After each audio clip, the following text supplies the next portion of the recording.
पिछले 3 साल, साढ़े 3 साल से जो है जेएमएम की सरकार है, हेमंत सोरेन जी यहाँ के मुख्यमंत्री है और उसके पहले भाजपा की सरकार रहा करती थी। तो इस साढ़े 3 साल और बीजेपी के कार्यकाल में किसका कार्यकाल आपको बेहतर लगा? कार्यकाल दोनों का ठीक है, ऐसा बात नहीं है।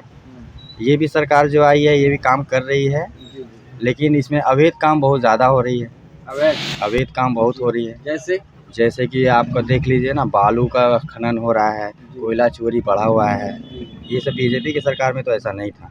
हेमंत सोरेन से खुश क्यों नहीं है? नहीं, राज्य सरकार तो अभी है ही। अभी तक कैसा लगा? 3.5 साल हो गए हैं। अभी कुछ प्रोग्रेस नहीं है, कोई भी उद्योग धंधा कुछ नहीं है, ऐसा बेकार का है, सरकार निकम्मी है। तो 2024 में किसकी वापसी देखी जाए, जेएमएम की या भाजपा की? बीजेपी क्या खास वजह है बीजेपी को लाने का? खास वजह है कि विकास के लिए, और क्या। आए जेएमएम भी तो विकास का नारा दे के आए थे कि नारा देने से नहीं ना होगा, विकास क्या होगा। जहाँ पुल बनना चाहिए वहाँ पुल बना नहीं है। एक एक जगह में 2-2 पुल बना, जहाँ पुल यहाँ पर बनना चाहिए संगम घाट में, वहाँ पुले नहीं बना। बताइए भाई साहब, क्या नाम है आपका? रितेश चौरसिया। तो ये रितेश चौरसिया जी, ये बताइए कि ये बाजार इस इलाके की सबसे बड़ी बाजार है, क्या कारण है इस बाजार के फेमस होने का? यहाँ पे बहुत सा ऐसा चीज़ है जो यहाँ से बहुत ही प्रसिद्ध माना जाता है। जी। जैसे यहाँ का गठिया, जलेबी, जी। और उसके साथ यहाँ पे व्यावसायिक मंडी है, गद्दी है। जी। बड़े बड़े सेठ हैं यहाँ पे, जिनका राशन वगैरह का बड़ा बड़ा मंडी चलता है। बड़े बड़े ट्रकों से राशन आती है, यहाँ से सारा सप्लाई होता है। हमारे खुसरो, बैरमो, गोमिया, कथारा, जरंगडी, अनेकों जगह यहाँ से माल सप्लाई होता है होलसेल रेट में। इस बाजार को लेकर के क्या आप लोगों के मन में एक रहता होगा कि मेरे इलाके की या उस मार्केट का मैं दुकानदार हूं, तो इस बात को लेकर के कुछ इस तरीके का गर्व रहता होगा, क्या फील करते हैं? बिल्कुल, बहुत बहुत गर्व है हम लोग इस बाज़ार से। हम लोग यहाँ पे पैदा हुए हैं, बड़े हुए हैं, बिज़नेस भी कर रहे हैं। हमारे बाप दादा भी यहीं पे पले बड़े हैं, बिज़नेस किए हुए हैं। तो बहुत अच्छा है हम लोग यहाँ पर, पारिवारिक माहौल है हम लोग इस बाज़ार में। एकजुटता बहुत अच्छा है यहाँ पे, हम लोग यहाँ पे रहता है। सब भाईचारे के अनुसार धंधा पानी सब एक जैसा सामान चलता है, किसी से कोई प्रकार की कोई दिक्कत नहीं है। अगर भौगोलिक दृष्टि से देखा जाए तो ये जो है कोयले के आग के गोले के ऊपर ये बाजार बसा है। अगर कभी ऐसा हो कि कोयला खनन का ये आवंटन हो जाए और बाजार को हटानी पड़ जाए, तब किस तरीके का क्या?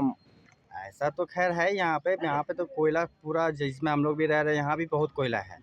लेकिन ऐसा यहाँ पे सीसीएल का ही वर्कशॉप चलता है, यहाँ पे सीसीएल के द्वारा ही कोयला खनन होता है। तो जहाँ से भी कोयला खनन होता है तो उस जगह का डिवाइड पहले कर लिया जाता है, सीसीएल के द्वारा अधिग्रहण कर लिया जाता है। पहले बता दिया जाता है कि इस जगह का अधिग्रहण सीसीएल है, वो फिर अपना समाधान देती है, इसमें कोई दिक्कत नहीं है। ये अगर बात करें राजनीतिक की, तो आप थोड़ा सा अगर साझा करने की कोशिश करें। पिछले 3 साल, साढ़े 3 साल से जो है जेएमएम की सरकार है, हेमंत सोरेन जी यहाँ के मुख्यमंत्री है और उसके पहले भाजपा की सरकार रहा करती थी। तो इस 3.5 साल और बीजेपी के कार्यकाल में किसका कार्यकाल आपको बेहतर लगा? कार्यकाल दोनों का ठीक है, ऐसा बात नहीं है। ये भी सरकार जो आई है ये भी काम कर रही है, लेकिन इसमें अवैध काम बहुत ज़्यादा हो रही है। अवैध काम बहुत हो रही है। जैसे कि आपका देख लीजिए ना, बालू का खनन हो रहा है, कोयला चोरी बढ़ा हुआ है। ये सब बीजेपी की सरकार में तो ऐसा नहीं था, सिस्टम से चल रहा था। ये सब अनलीगल सिस्टम का काम पूरा बेवरा से चल रहा है। 2024 में किसकी उम्मीद की जाए, जेएमएम की वापसी होगी या फिर बीजेपी की? ये तो अभी कहना मुश्किल है, ये तो अभी 1.5-2 साल के बाद बात होगा, इसमें तो अभी चर्चा नहीं कर सकते। ये तो जनता। बताइए 2024 में किसको लेकर के रुझान है? ओनली मोदी। ऐसी खास वजह की? बस है।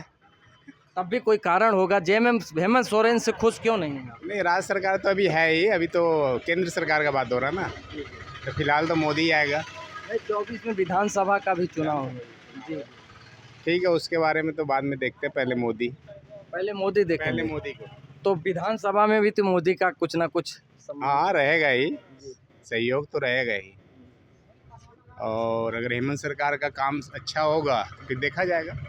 अभी तक कैसा लगा? 3.5 साल हो गए हैं। अभी कुछ प्रोग्रेस नहीं है, कोई भी उद्योग धंधा कुछ नहीं है, ऐसा बेकार का है, सरकार निकम्मी है। खतियान 32 को लेकर के कुछ? खतियान 32 उसमें सुधार की ज़रूरत है। 1985 का होना चाहिए, 32 तो बहुत आज़ादी के पहले का बात है।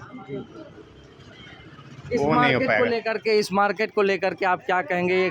इस इलाके की सबसे बड़ी मार्केट है, गल्ला उद्योग यहाँ सबसे बड़े पैमाने पर होता है, जिसको हाईएस्ट सेलिंग कहा जाता है, हाईएस्ट स्टोर कहा जाता है। मार्केट तो है ही, पुराना मंडी है, थोक होलसेल विक्रेता है, मंडी तो पुराना है ही, और इसके लिए कोई दो मत नहीं है, लेकिन अभी थोड़ा मंदी बाजार है। देखिए, मैं जरीडी मार्केट के एक ठेले के पास मौजूद हूं, जो ब्रेकफास्ट का, नाश्ता का दुकान लगाते हैं। मैं इन भाई साहब से जानना चाहूँगा कि इस इलाके की सबसे बड़ी मार्केट होते हुए भी क्या यहाँ नाश्ते की भी सबसे ज़्यादा सेलिंग होती है, या फिर गल्ला तक ही ये मार्केट सीमित है? बताइए। नाश्ते का भी सेल बहुत है, और यहाँ गठिया मशहूर है। लंबा गठिया यहाँ पर मशहूर है। बाकी जितना नमकीन का नाश्ता है सब मशहूर है। जलेबी भी सुनने में आया है कि जलेबी भी यहाँ का, जलेबी भी मशहूर है। तो लगभग क्या कैसे यहाँ कुछ काम भर का निकल जाता है? हाँ हाँ, मार्केट अच्छा है। शाम को 20-25 किलोमीटर एरिया से यहाँ लोग आता है नाश्ता पानी करने के लिए, मार्केटिंग के लिए। तो लगभग कितने का व्यवसाय आपका हो जाता होगा पर डे? पर डे का हिसाब लगभग तो वही 3000 लमसम। बचत लगभग क्या कैसे क्या? बचत 1000-1200। तो 2024 में किसकी वापसी देखी जाए, जेएमएम की या भाजपा की? बीजेपी। क्या खास वजह है बीजेपी को लाने का? खास वजह है कि विकास के लिए, और क्या। आज जेएमएम भी तो विकास का नारा दे के आई थी कि नारा देने से नहीं ना होगा। विकास क्या होगा? जहाँ पुल बनना चाहिए वहाँ पुल बना नहीं है। एक जगह में 2 पुल बना। जहाँ पुल यहाँ पर बनना चाहिए संगम घाट में, वहाँ पुले नहीं बना। पुल बना जहाँ पुल यहाँ पर बनना चाहिए संगम घाट में, वहाँ पुले नहीं बना। तो विकास क्या कर रहा है? जब बीजेपी आएगा तो पुल बनेगा। वहाँ बेरमो में कोई काम का नहीं है, वहाँ पुल बना हुआ 2 ठो। गुटिया टाणा में भी पुल बना हुआ है, और रामविलास के सामने में भी बना हुआ है। यहाँ पर जोड़ने के लिए पुल चाहिए तो वहाँ जोड़िए नहीं रहा है, तो विकास क्या करेगा जेएमएम?